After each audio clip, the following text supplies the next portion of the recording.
All right, so here we are, day 2 of self-quarantine. Yesterday we covered core spinning, so I thought today I'd show you coreless core spinning. If you hear noises in the background, it's just my 2 cats. They're on a playful phase and they're running around, so hopefully they won't interrupt too much. So let's get set up at the wheel and I'll show you how to coreless core spin. All right, so I had this fiber from yesterday. I really liked it. This is what I call a scrap bat. I just take odds and sods and bits and bobs and I card them all together. And oh, there's a little piece of veggie matter I'm going to pluck out of there. I was saying yesterday I thought it was mohair, but it's actually Cotswold. So that explains why it's so nice. So what I'm going to do is I'm going to coreless core spin with this. You can use just a cloud of fiber or just spin like washed fleece, whatever you want. I just had this handy, so I thought I'd use it. So grab your cup of coffee. I got mine. Yummy. Okay, let's coreless core spin. So I'm going to start with just a little chunk of fiber. I'm going to just fluff her all up here. Now, I'm probably going to keep this as singles, so I'm going to spin Z clockwise because I crochet and I like Z spin for my crochet. I'm not getting into the argument. It's a personal preference. All right, so first I'm going to build up the twist in my leader. I'm going to adjust my tension to be a fairly strong uptake. There we go. All right, so first thing we're going to, oh, if you're wondering what I'm doing here, on my lendrum with my plying head, I put a little patch of Velcro. So I can just stick my leader to that and it holds it in place. All right, so on my lendrum, using the plying bobbin on the lowest whirl, take a little bit of fiber here. And I'll just do a worsted join between the 2 legs of my leader. Lay the fiber in between. Draft out sideways, then pull down. So now I have a good firm attachment to start with. So I'm going to start by just spinning a little bit. Oh, my good firm attachment didn't work. Let's try this again.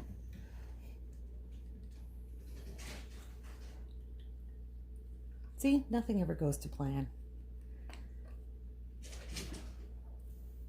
You can hear my kitty cats running around like little idiots playing. They enjoy that. Okay, so try this again. We'll just go up a little higher.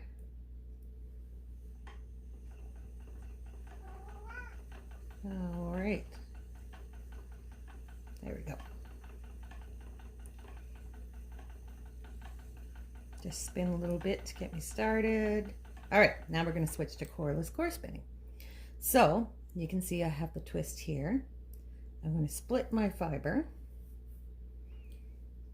And then I'm going to take this wad, join it. Now, if you remember from yesterday's core spinning, you pull it out 90 degrees and then let it wrap on.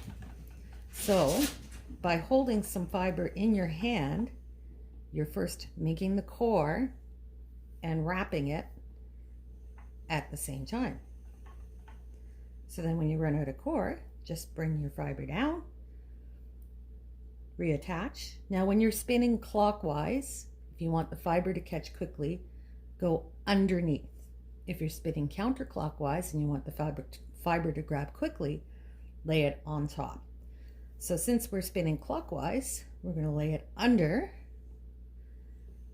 and then the twist will catch quicker. Now you can see again, we're making our core as we're wrapping it. And pull that down, reattach, and you're making your core as you're wrapping it. And as you go, as your core in your hand gets depleted, you can just pull from your fiber supply to reattach. Or you could pull down what you're using to wrap and make that your core. You can control the size of your core by just drafting out a bit, then reattach, pull out to the side, let it wrap. If you want this thinner, just draft it before you let the twist in. I'm using my little finger here to keep the twist from going into here, my little and this finger. So they're not letting the twist into this, which would be my fiber supply, but it is letting the twist build here so that my fiber that I'm drafting out to the side has something to wrap onto. And then I just let this fiber here slide through these fingers, and the twist will just roll right on into it. So I'll pull that down, let that become my core, and keep wrapping. And I am treadling just a bit too fast. You want to go slowly so you don't end up with overspun yarn. So we're spinning clockwise, so to attach the fiber quickly, we go underneath and it'll catch very quickly. Now I can feel that there's a lump built up here under my fingers, so I want to draft that out to make a smaller core. So I'll just pinch up here to stop the twist from entering, draft it out to where I want it to be, and then just go back to spinning. It does take a little bit of practice, but it's not difficult. Oh, look, there's a piece of EM in there, so I'll just pluck that out. So then what you get is this fluffy yarn wrapped around a core of the same fiber, and you're making both at the same time. And I really got to slow down my treadling because I'm way over spinning this. So again, I can feel the lump under these fingers, so I'm just going to draft that out. Oops. 90 degrees, let it wrap on as the twist enters the fiber. So you're making your core at the same time as you're wrapping it. So we need more core. We'll attach there.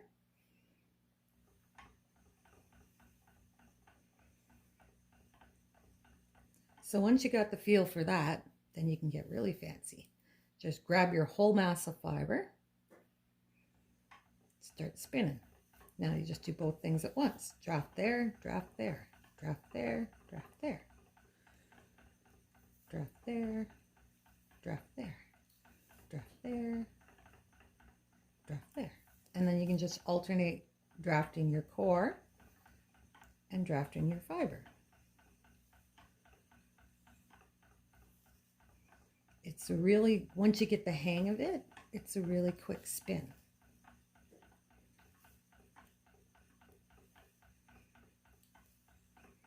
And with keeping these two fingers over your fiber, you can always feel when there's going to be a lump. And you can stop that and keep your core relatively small. Or you can go with a fluffy core. I just got to up my tension here. It's not pulling on quick enough. Or you can go with a fluffy core and a fluffy wrap. But for strength in your yarn, you want your core to actually have spin in it. So I tend to go with a thinner core and then wrap it with the fluffies. Draft your core, 90 degrees, wrap it on. Draft your core, 90 degrees, wrap it on. Draft your core, 90 degrees, wrap it on. So we'll tear off a piece from the bottom just to finish this up. And I can feel I have a big lump here, so I'm going to draft my core, draft my wrap, and let it wrap on. And then when you get to the end, you just pull it all down into a singles. And there you go. So I'm going to give this a little bit of extra twist, wrap it back on itself so that it doesn't let the spin out.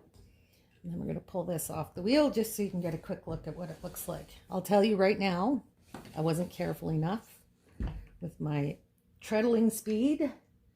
So this is likely to be very overspun. It's not the end of the world. There are ways to correct that once it's off the wheel. So let me just tie my ends together here.